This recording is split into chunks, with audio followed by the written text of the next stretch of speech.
The views and opinions expressed on this program are not those of Norfolk State University or WNSB-FM. Thank you for listening. It's Hampton Roads Voices on Hot 91.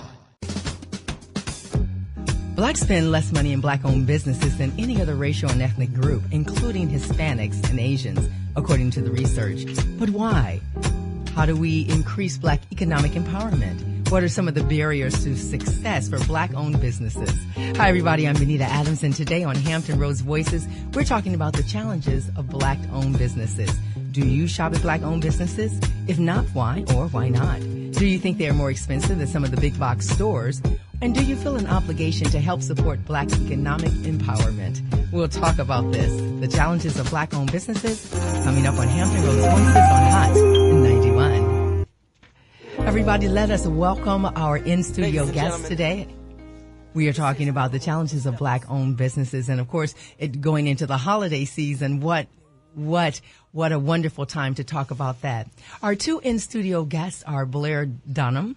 She is the host of Black Wall Street Today and also the president of Black Brand. That's the Black Chamber of Commerce. Blair, thank you for being here today. Thank you so much for having me.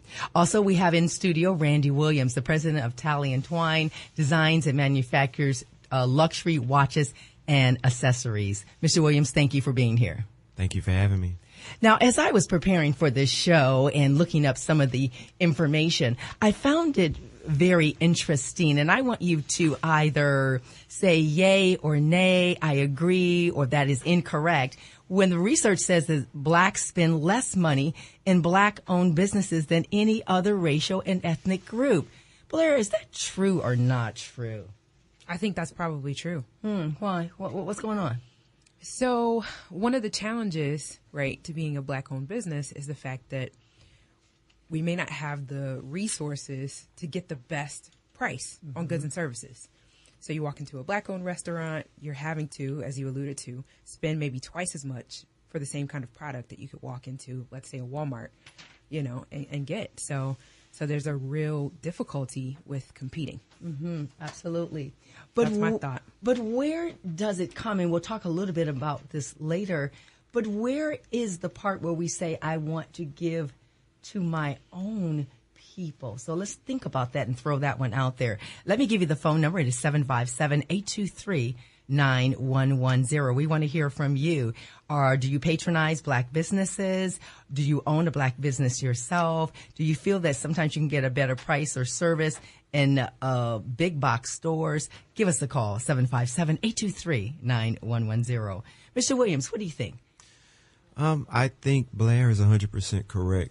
There are a lot of challenges with not only just being a black business, but also being a small business where it's hard to compete with the big guys. You got McDonald's selling hamburgers for 99 cents. Absolutely. They do that for a reason because they have economies of scale. Same thing with Walmart. They're the low cost leader. Same thing with Amazon. So these are the challenges that you face of not only being a black owned business, but being a small business, and you don't have those resources.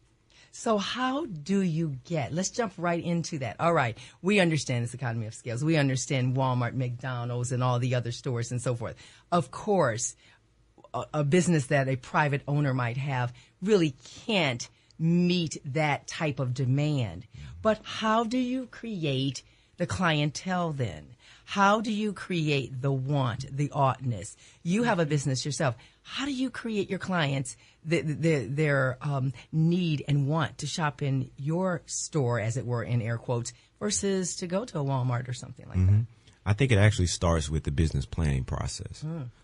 First of all, we have to go into a business strategically and have a plan of how we can compete right out of the gate. Okay. Also, we got to understand that every business doesn't compete on price. There are plenty of items that we pay more for because we like this particular brand a little bit more. We like the quality of that brand. We like the way it looks. We like the designs a little bit better. So people will pay more. Every business, a lot of small businesses make that mistake of competing only on price. I like that. And initially starting out, you're definitely not going to be able to compete on price with a larger company. What do you think, Ms. Sun? Wow. I love that question. I don't think you could have had a better person to answer it, right? Having developed a watch company, now competing with Michael Kors, et cetera, et cetera.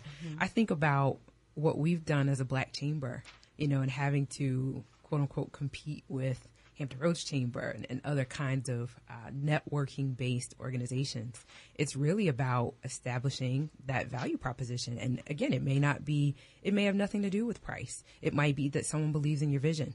They want to help you get off the ground so that, they're actually providing the seed money so that you can build whatever it is that you're looking toward. So and it really is an important topic to discuss, an issue as a part, an aspect of what we're talking about.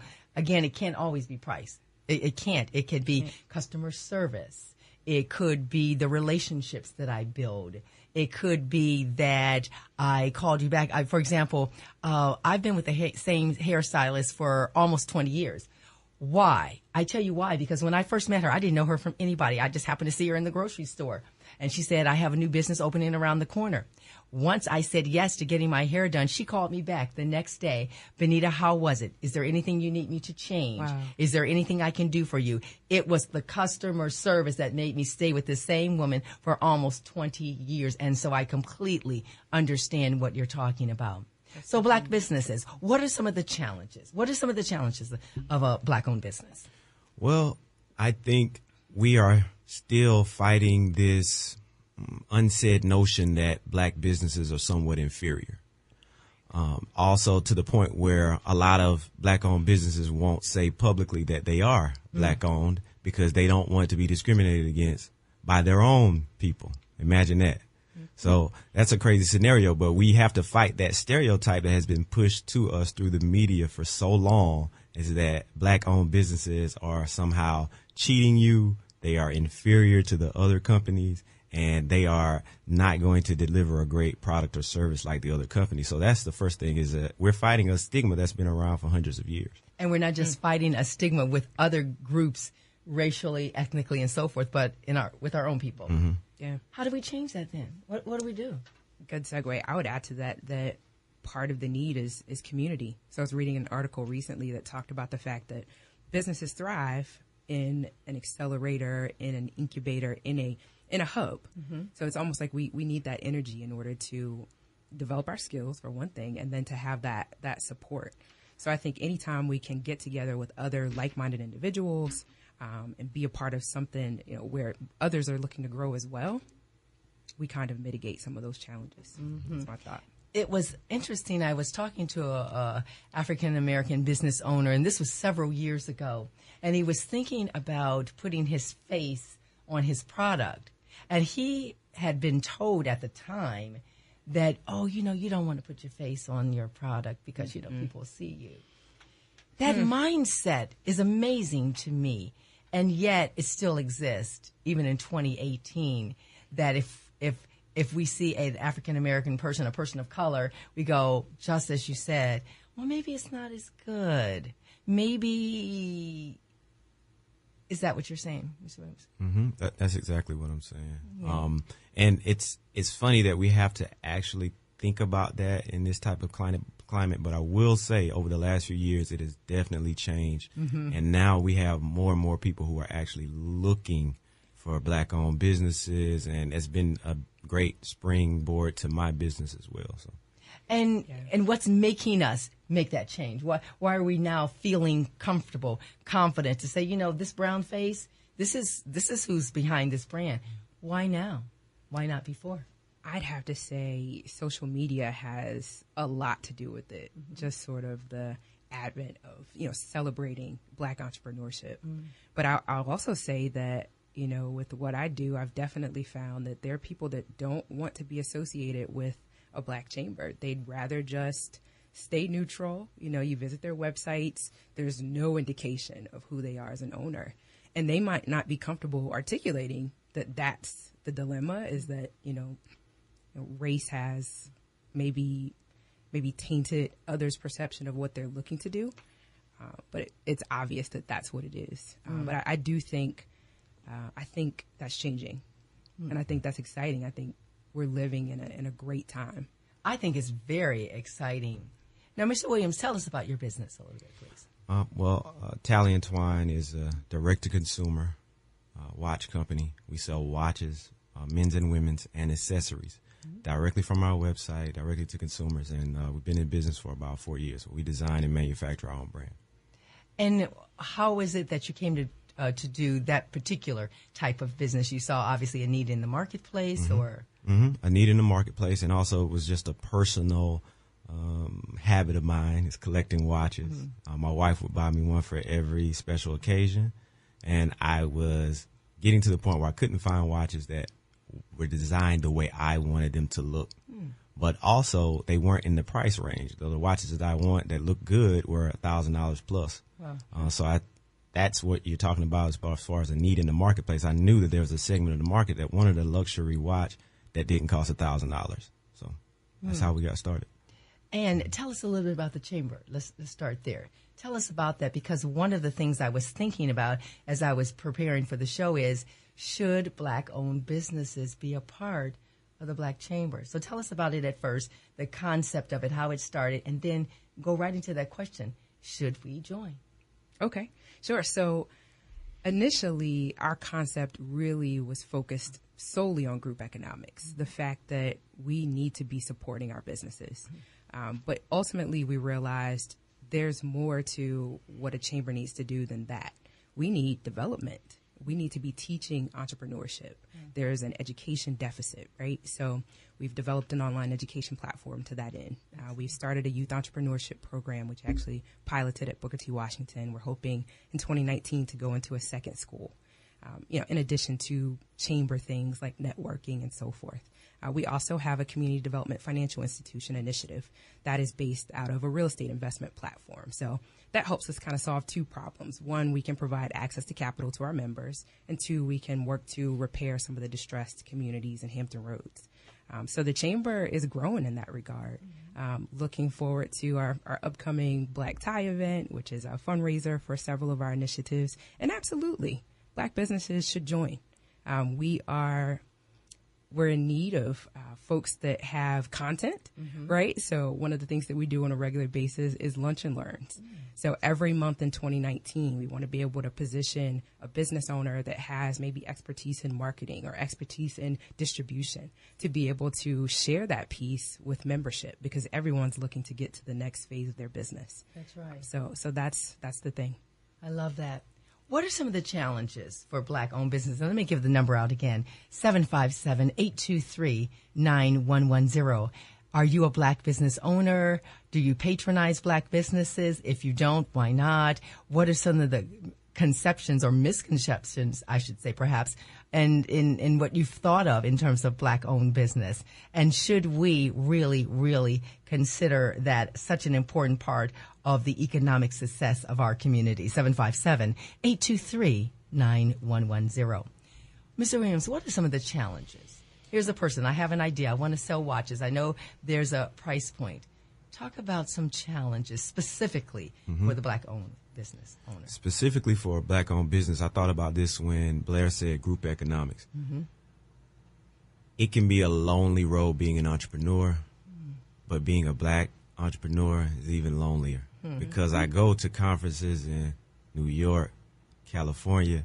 I've even gone to China, and it's like pepper in a sea of salt. Wow. You know, I'm one of a handful, literally a handful of Black faces, maybe, 5 or 6 people in a conference with thousands of people. And they get smaller as you go to more industry specific events. But I'm going to jump in for half a second. Did that surprise you, though, that it was a little pepper and a whole lot of salt? It was, okay, because okay. it was so drastic. I thought I would get to the point where there would be, I didn't think the numbers would be that skewed. Okay. I knew it would be lopsided, but I didn't think it would be that skewed. And in doing so, you don't have that sense of community of other business owners that you can call to for, hey, look, I'm going through a problem right now. Let me give so-and-so a call. Maybe he can help me with this problem. We don't have mentorship. I don't know of any other Black business owners that I can speak to directly who could give me guidance. It's almost like starting from scratch. And I think that's the beauty of the internet. It's really torn down those barriers to entry where we can go and get information ourselves and apply it ourselves, or we can get it from other sources for free or for little cost, and we can go ahead and apply that. So I think that's why you're seeing a resurgence of Black businesses, and you're seeing that number grow, especially among African American women. Right. So you're saying one of the challenges is mentorship. One of the challenges is not being able to bounce your ideas, concerns, fears, what have you, off of someone who perhaps really understands. They get it because they've been there before. And so because that's not happening, there are those challenges. Let me say it like this. Imagine if you were a woman who wanted to go natural, right? How do you find out about most of your products? They're through people you know, right? Right. Your referrals, you ask somebody, how did you use that? How did it work on your hair? What type of hair did you have? And you create this whole community and network of people that you can contact. We can go to YouTube, we can go to Google and find the answers to these questions.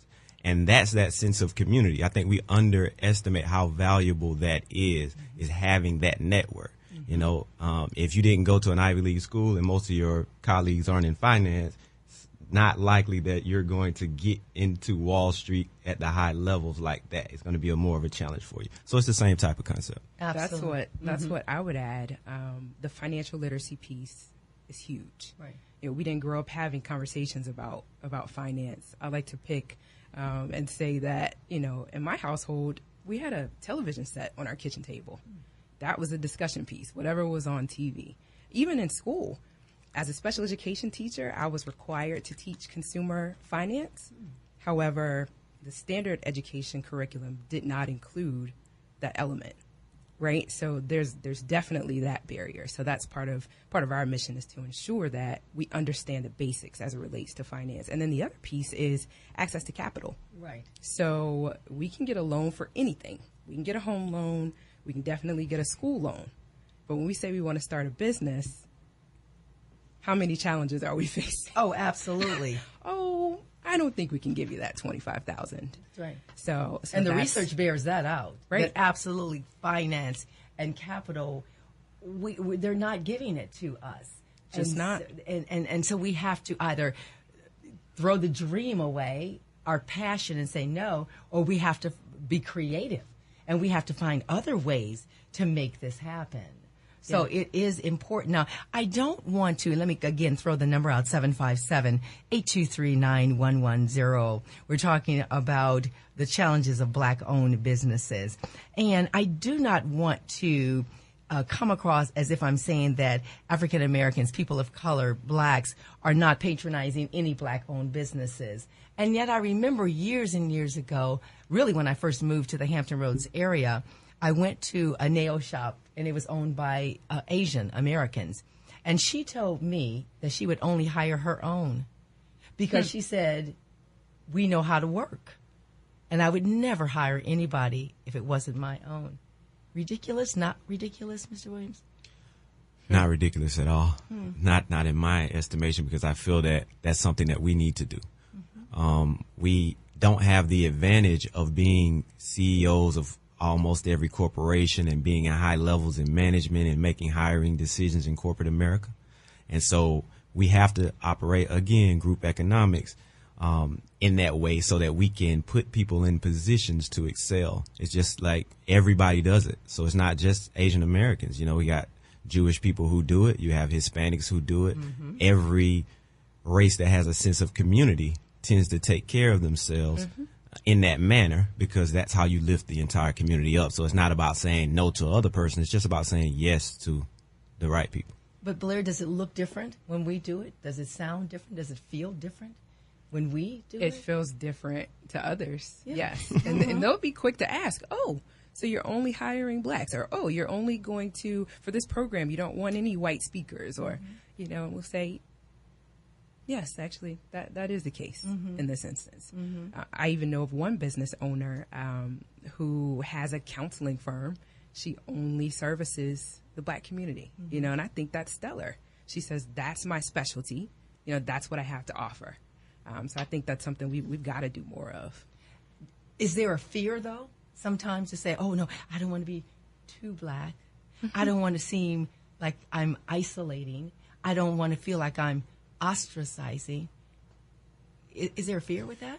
There's definitely a fear amongst a lot of people. When I started Tally and Twine, a lot of people would tell me to hire white models for the pictures. And honestly, I don't really know any white models. I wasn't coming in contact with people like that. And so I was just hiring my friends, using myself, and I was using what resources I had available. And I started doing that. So I started hiring white models, and I realized that I've just got to be authentic to myself. And once I started doing that, the business really took off. I think because primarily people aren't used to seeing our people in certain types of situations. So when you see watch ads, you never see black wrist, and you never question it, you know? And as a result of that, when you see something that's different, now it gets your attention. Now you want to know more about the company. So it really helped me. But yes, to answer your question, there is that fear there. I think it is sometimes. I think it is. It reminded me of, I know that initially when we started, our hashtag was "It's Better Black." Oh. Right? So it's one thing to be unapologetically pro-black, but it's another thing to say it's better black, right? And then the realization that, you know what? We'd like to have access to all of the available resources. Because the reality is, wherever it is that we spend, something could potentially be owed, right, to us. So we've changed our language a little bit for that reason. Not really out of fear, but just out of the realization that, you know, the government dollar is certainly ours to have. Anything that has an economic development piece on it, we're part of that tax base, right? So we want a piece of that too. So, you know, having a friendlier kind of face in that regard, but still saying the resources that are coming in, no matter where they come from, they are going into our community. So that's kind of my vantage point on it. I find that fascinating that you say that. Has to happen. It has to happen because there are two sides to, of course, every coin and story. But to say, no, absolutely, I don't even care. I'm just going to be as pro-black as I want to. And if you don't like it, too bad. Versus, but you know, some of that money I really could use and give back and grow my business and therefore grow my community. Exactly. And so you have to make a decision there and find the balance and see what fits and what works out there. But again, unapologetically. Because white people don't say, oh, it's my business too white for you. I'm sorry.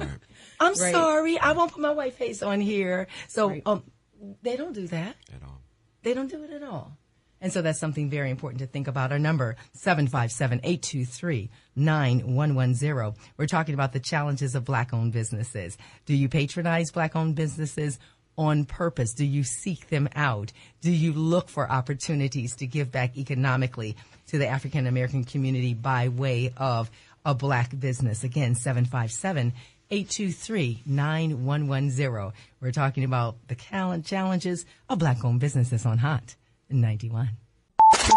It's Hampton Roads Voices on Hot 91. Welcome back, everybody, to Hampton Roads Voices. Today, we're talking about the challenges of black-owned businesses. Our in-studio guests, Blair Dunham and Randy Williams. We have a caller on the line. Caller, you are live on the air. What is your question or comment, your name, and where are you calling from, please? I'm calling from Franklin, Virginia. My name is Antoine Lawrence. I own Amboni Mobile Barber Service. Okay. I've just been facing a lot of racial tension from the city. You know, I own a mobile barber shop, and they just came at me with a whole lot of different things concerning not having a business license. When they issued me a business license, they send the officer to my place of business, and, you know, and they issued me no citation or nothing, you know, just harassing me, you know, and they're not willing to step up. I can say this: the deputy code man, he told me that the city is still dealing with the 50s and 60s laws. You know, they're not dealing with like being, you know, stepping into the future. So how I supposed to run my business? How anybody supposed to run their business coming into that city? They welcome us in, but they still stuck with the 50 and 60, you know, laws. So are you, Antoine, are you able to run your business, or have you had to shut down or pull back? I had to shut down, per se, for now, willingly, because I have a lawyer on the case with them, asking them if they haven't issued me any citation while they're harassing me. I see. You know, they don't want me sitting there in the stores, which most of the Indian guys down there, they let me sit at the stores. But the city just, you know, I don't know. In Franklin, Farm Fresh have left us. Bank of America have left us. So it's more businesses leaving than the city actually, that's actually coming in. So what are we supposed to do? Being black and I'm not selling drugs, I have a legit business. A legit business, I can understand, and I can. And I'm up hear against all this, and right. I know, I even told the man I know what I'm dealing with. Wow. But he specifically told me that they are still running the city by 50 and 60 audience. Amazing. Nothing changed. Antoine, thank you so much for that call. Mr. Williams, what do you think about what Antoine is saying? Ah, man. Antoine, if you're listening, man, I feel your pain, brother. I understand I haven't dealt with that situation specifically. Unfortunately, the things that we deal with are a bit more subtle, but you are in Franklin, Virginia, and I believe I did see a sign that said that's where Nat Turner's Revolt was. Oh. I know it's pretty close. Very, very close there. So those are some of the challenges that we have to deal with. I was there to say, keep your head up, man, and you're doing the right thing if you have an attorney. You're fighting it the right way, and I live by what one of my college professors told me at Albany State University. She said, unfortunately, Randy, you're going to have to be twice as good. Yeah. And that situation is still true. I graduated in 2004. It's still true. We got to strive to be twice as good because we know what we're facing. So we just looked at adversity in the face and we just keep pushing. And it is almost shameful that we still will have to tell our children, we still have to tell younger people, graduates, millennial, that you still have to be twice as good. That sounds like something that my parents' generation had to hear, endure, and live. And yet we're seeing this right here in 2018. Blair, what about what Antoine said? What's going on? Yeah, we exist because of that kind of struggle. Our organization, the entire reason we needed to create it is because racism and discrimination are still real. So, I definitely get it. I hate to hear those stories. But I get it, and I agree that he's doing the right thing by, using those legal resources. Absolutely. To get it handled. And that's, again, why, as you said, that a person needs to come in contact with another business owner who understands. The chamber, Community. for a group of people, a community that understands. That's the important part of why we're even having this conversation today, because I know that there are some business owners out there who are frustrated, like Antoine. And they're saying, what do I do? Where do I go? How do I make this happen? Yeah, I was just going to say the related piece is, without that economic power, we can't develop any political power. We can't.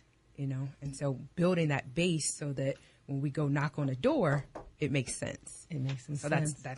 that's the biggest reason to be a part of a chamber. That really Until is. we have 1,000 members, we can't have political advocacy on that level, That part is so important. And so I was looking at some research, this particular one, it says the number of African-American women-owned businesses has increased 322% based on the 2015 State of Women-Owned Businesses report.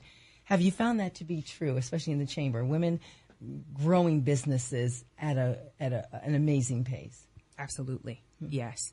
And I don't know exactly where it comes from. I know there's a huge Black feminism movement. Everything is Black girls rock. Black women are just trending in general. So yes, definitely. Are their challenges different than Black men? And if so, how? I'd say that they are. I don't think that Black men get the same opportunity that Black women do. And of course, we could look at statistics on the school to prison pipeline, et cetera, and look at the status of the Black family and kind of maybe figure that out a little. Right. So that's a tough one. That is a tough one. Because we want our women to be empowered on one hand because we've got a job that we've got to get done. But on the other hand, we'd like to have a family that's intact. We would. As well. It's all of those pieces. What have you seen out there in terms of women-owned businesses, Mr. Williams, and even some of the challenges or the differences? They face some of the same challenges, but their struggle is definitely unique in that I remember telling my wife a couple of months ago that I feel like we fail Black women as a whole, as our community as a whole, because they're one of the most preyed upon creatures. So you talk about a glass ceiling, you have white women marching because of a glass ceiling. You see the pay gap between white women and white men. These are their husbands, their brothers, their uncles, their spouses. And so just imagine what a Black woman has to face in regards to those same statistics. So it's like you're a double minority in that regard. So the network is even smaller. I love Oprah, but we need about 1,000 more of those. Oh, yeah. How long have we been saying Oprah as the pinnacle for Like 25 African American entrepreneurship and media? Why are we still saying that? Because she's that rare. She's that rare of a creature that we don't have that. Now I can name off 10 African American men who own businesses. It may be a small number. However, there are a bunch of them. However, I think Black women face a unique struggle, and I've seen that women are starting businesses. They do have that initiative, and I think eventually we are going to see those businesses start to flourish as they continue to build each other and connect and learn more. Can I share a quick stat? Just in listening to Randy, thinking about the fact that when you look at the whole of Black businesses, only 4% of those businesses have employees, right? And so within that statistic, about 35% are women-owned. So it is. I mean, it's a small number. It is a small number. What kinds of businesses are women starting? Because I could hear some women out there saying, I have this great idea. Just generally, I know that's kind of a big question, but what have you seen? I've seen a lot of blogging. I've seen a lot in the obviously in the hair care space, right? So we open salons. We're focused on beauty. I've not seen real estate. I've not seen manufacturing. I've not seen. I know there's a trend toward STEM, right, and other kinds of technology pieces, but we still are obviously way outmatched as it relates. Yeah. Okay. We have a caller on the line. Caller, you're live on the air. What is your name and where are you calling from, please? Hello, you're live on the air. Hey, good evening. How are you? Sorry. I'm fine, thank you. What is your name, please, and where are you calling from? Jamal, and I am currently in Suffolk by way of Albany, Georgia. So shout out to Albany State University, Mr. Williams. Hey, Golden Rams. How you doing, man? Golden Rams. Although I'm from Albany, but went to Georgia Southern, but plenty of family and relations tied to Albany State. First of all, thank you all for taking my call. Very intriguing topic this evening. Thank you. And while I'm not a minority business owner, I am a part of corporate America as an upper level management member. And there are, a lot of thoughts running through my head listening to the panel discuss this topic. One of the things that I ran into earlier on when I was considering becoming a business owner was not limiting myself to just the clientele of Black people. Originally, my plans were to open a funeral home, and as the panelist knows, being down in Albany, Georgia, the area is saturated with Black-owned funeral homes. And even when I moved up to the Hampton Roads area a few years ago, the same thing. So my thought process was, why limit my opportunities by being just a Black funeral home owner versus owning a mortuary service where I could service the industry, period, regardless of race. And that will entail just, it will continue to open up avenues for more income, so to speak.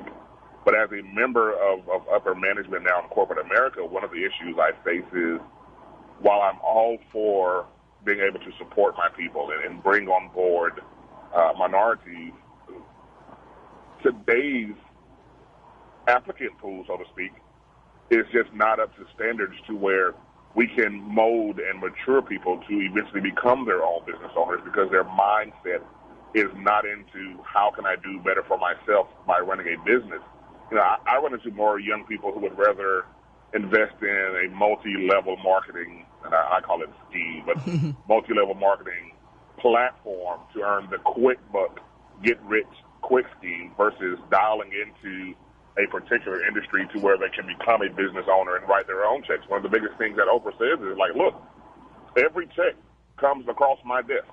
And that's why she's so successful, because she identifies where her money is going by being the business owner in an arena where she wasn't limited to just a Black talk show. It was a national talk show open for everyone. So we have to make certain that we don't limit our chances and our opportunities. I heard you say earlier that you have a colleague that has a counseling service that she just wants to service Black people. Great. Outstanding. Love it. But as a business owner, the end goal is to maximize your potential, your success, and let's be honest, get more money. Intriguing thought. Jamal, thank you so much for calling. We appreciate that. Thank you all. Blair, what do you think about that? He said a lot. He said a lot. I'm inclined to agree. Let's unpack that just a little bit. Yeah, I think we have to buy black but sell to everyone. I think that's important. But I do think for some types of businesses and for some people's sort of personal mission and passion, they may decide for various reasons to focus on the black community. And I don't think that is a bad thing for those people.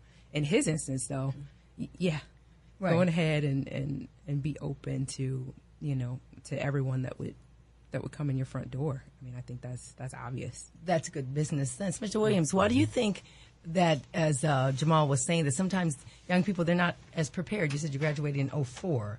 What's happening out there from your vantage point that perhaps they're not prepared? Well, I mean, most of the country isn't prepared to be an entrepreneur because they don't teach it.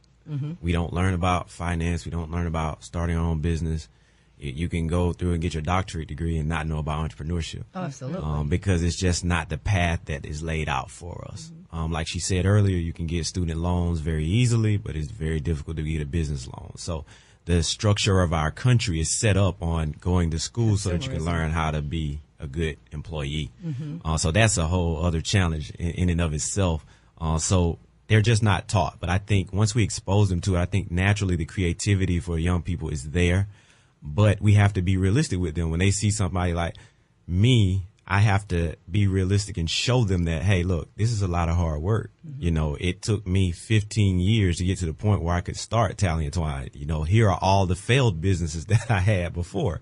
We got to be honest with them and show them that on a day-to-day basis, it's not glamorous. I'm not just walking around and selling watches to celebrities and collecting a pile of cash. There are a lot of challenges that we face as well. So if we're honest with them about not only the challenges, but also the rewards, then I think they'll be inspired to start businesses. And from what I've seen, there are a lot of young people that want to start businesses. I attended one of Blair's events at Booker T. Washington High, and a lot of the light bulbs were going off for the students, when they saw, oh, wow, I can start this type of business. And that's where it starts. I didn't see that stuff until I was in college or had graduated from college. Did I see other business owners doing their thing? So.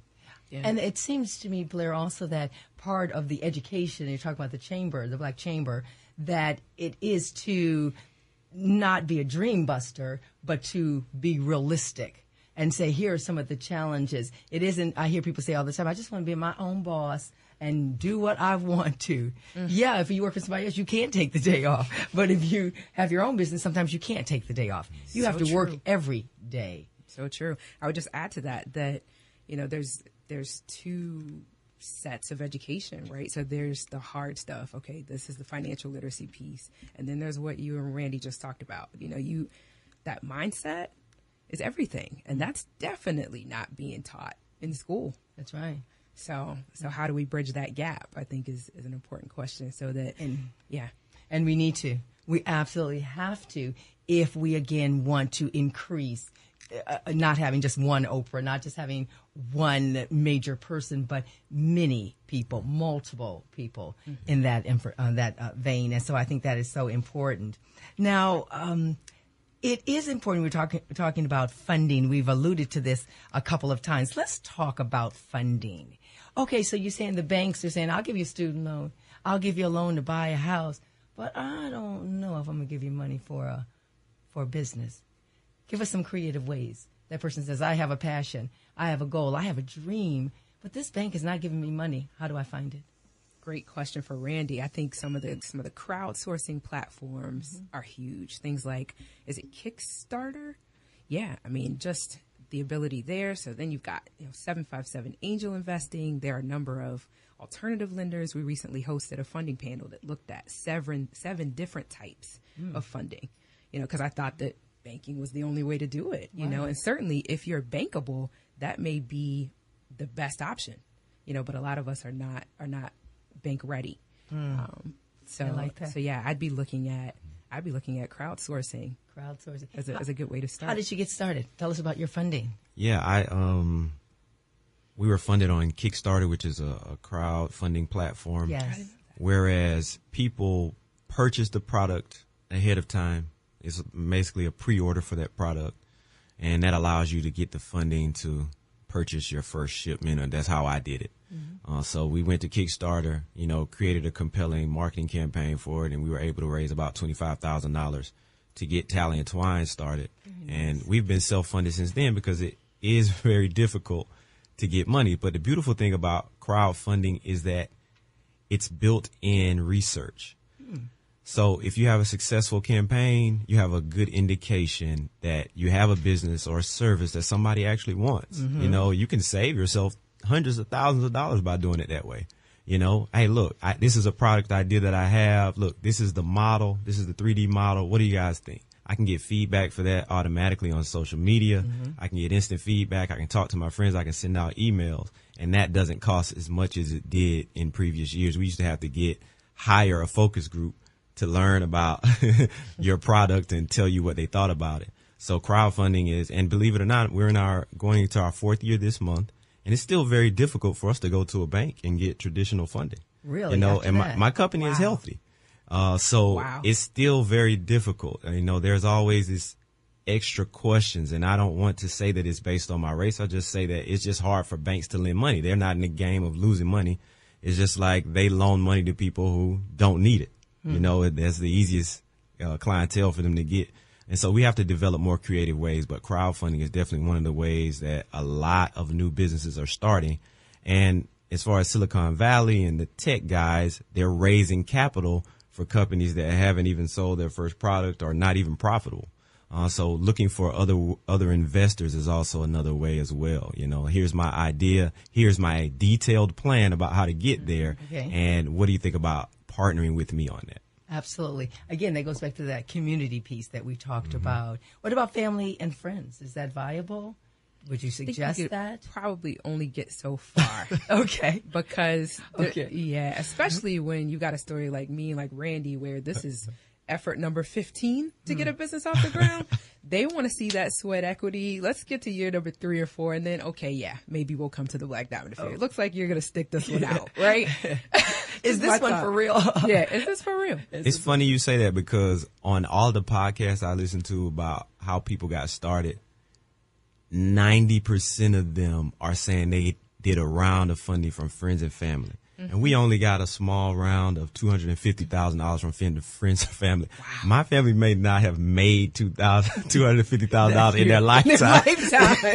I don't doubt that the willingness is there, but as you can see, you can see the wealth gap to see that Black families don't have a lot of wealth. So where's the funding going to come from? That friends and family round isn't available to us for the most part.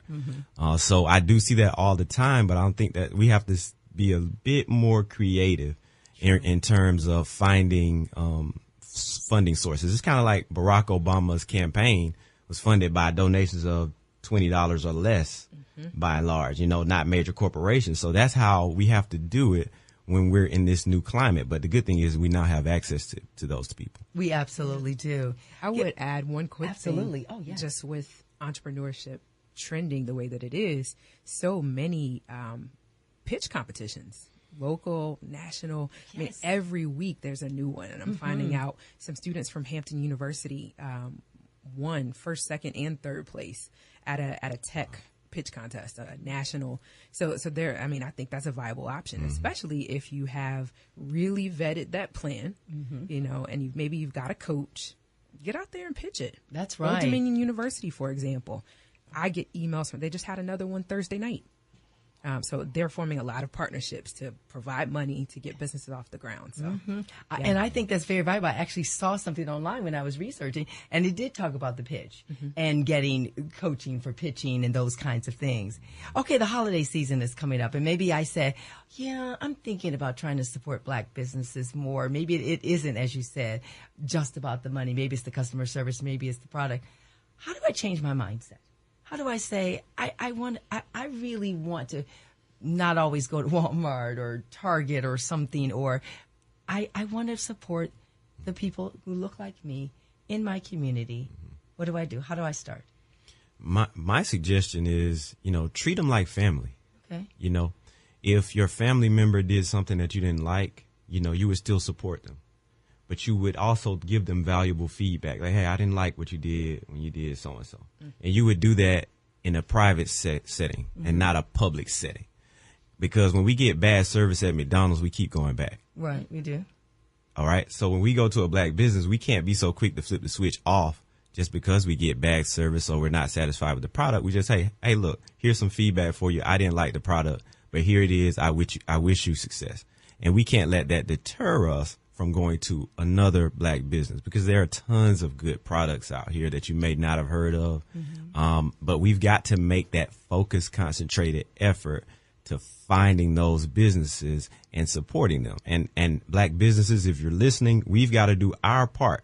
We've got to deliver stellar products and services so that people want to come back. We can't deliver a subpar product or service and expect people to continue to support, because at the end of the day, it's not about support. It's a business. It is a business. We're buying and selling. That's right. It isn't. Well, they're black. It's okay that they only gave me half of my order. It's okay. I'm just going to keep going back. But then I also read sometimes that people say that they want, and I actually heard a very prominent business owner in this area say that sometimes black folks want the family and friends plan all the time. Hey, can you hook me up? Can you give me a half price? Is that true? Do you think is that just a myth, or is that just something? And it could be a byproduct of that feeling family thing, you know. Okay. Oh, we're super, super close, so then why can't I get the hookup? But the reality is, what we talked about before, we're probably spending twice as much on the goods right. to even provide this product or services. So we can't really afford that. I can't afford to keep discount. giving you don't give your watches away, I bet. We have a caller on the line. Caller, what is your name and where are you calling from, please?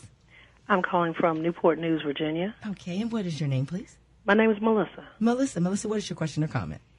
Well, I just wanted to make a comment. I was driving home as I was listening to your program. I am a female business owner, and I know that I had heard mostly male business owners, but there are female business owners out there, and I wanted to say that one of the ways that a lot of people don't think about to raise capital is just with the income that you're making as you work before you start the business. When it comes to loans are great, but you have to pay that loan back. So a lot of times, if you can start to put aside, if you know that you want to have a business, you can start to put that money aside, then you have a chunk of money there that you can start with. I've noticed in business, too, that sometimes people are afraid to start small. And I feel that if you can start small and get your procedures together, get your policies together, do your reading, and find out your different options, then a lot of times your business can grow. It'll grow more slowly, but it will grow. Mm-hmm. Absolutely. What kind of business do you have, Melissa? Actually, I have a dental office. I'm a dentist. Very nice. Very nice. Thank you so much for calling, and we appreciate it. Yes, thank you. Mm-hmm. Bye-bye. What do you think? We have one other caller? Okay, caller, we have another caller on the line. What is your name, please? You're live on the air. Nope, I think we dropped that call. Okay. Blair, what do you think about what she said in terms of taking your income? You have a job. There are different types. Sometimes people say, well, I'm just going to jump right in. I'm going to quit my job and jump right in. Or they say, I'm going to keep my day job and kind of ease my way a little bit. And she's saying that sometimes you could take that money and invest in yourself and your business. I think we all do that. But I think you'd have just as many people to say it probably wasn't the best strategy. I mean, and I've heard it said, you know, I invested all of my money. I know that was the case for us and founding Black Brand. It was a huge investment. But we took a major hit by doing so, you know. I get it, but I'm not sure. Okay. I guess maybe it depends. I'm torn, you know. Randy, did you keep your day job as you grew? Yeah, I kept my day job until they fired me. Oh, so, but my business wasn't financed by that. You know, it did help to have some savings, but the truth of the matter is, it took me, 10, 15 years out of college to even crack $30,000 a year. In America, you're making $30,000 or less. You don't have money to save. I mean, how much can you save? I'll be 75 years old trying to save $25,000. So for some people, that isn't realistic. But if you're a high income person, like a dentist, you can make that significant portion of money and put it aside if you manage your money correctly. But for a lot of people, they don't have that option. They're working minimum wage jobs or barely over minimum wage, and they have bills, and they're not able to save. 75% of people don't have $1,000 saved right now in America. Right. So that tells me probably higher in our community. Yeah, higher, even higher in the black community. So that tells me they don't have the money to save to get to that. So a better way to do it, if you can, is, to partner with people who have money, because people are out here looking for good businesses to invest in. And that's how the big guys are doing it. And, Uber, Facebook wasn't founded by saving money and putting it under a mattress. It was not. We have a couple of callers on the line. Caller, you're live on the air. What is your name and where are you calling from, please? Yes, my name is Jason. I'm calling from Newport, Rhode Island. Okay, Rhode Island. Thank you so much. Jason, what is your question or comment? Yes, I was watching pretty much on live. One of my Facebook friends is actually live on feedback. And it was a statement made pretty much about how in the black communities where everybody asks for a discount.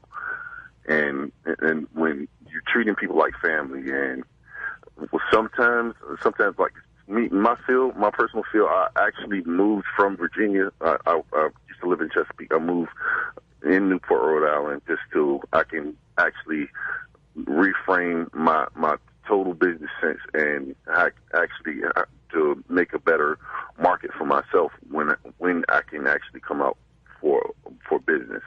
But as far as his, I forgot the guy's name the guy's there for speaking about his watch. Mm-hmm. I'm familiarized with his brand and his label, and how hard was it for him to get his marketing out there to start out as a small black business owner? Okay, I'll take that question and address it to him. Thank you so much for calling. We have one other caller on the line. We'll take that and then we'll go straight to our studio guest. You're live on the air. What is your name, please, and where are you calling from? Yes, I'm George. I'm calling from Chesapeake. Okay, George, what is your question or comment, please? Sure. One thing I'd like to speak from a consumer, although I am a small black business owner, an entrepreneur, I would have to say customer service is so important for the growth of our community. Mm-hmm. And I think it's paramount in any business model that you have, that we have individuals that care about not it being a job, but maybe it becoming a career for those employees. Treat that business as if it's your own, because you are the face of that brand many times. Even if that owner is not in the building, the customers are going to look at that employee as the face. And I think that's so important that we stick to the principles of courtesy, respect, things of that nature. I often feel that it's lost.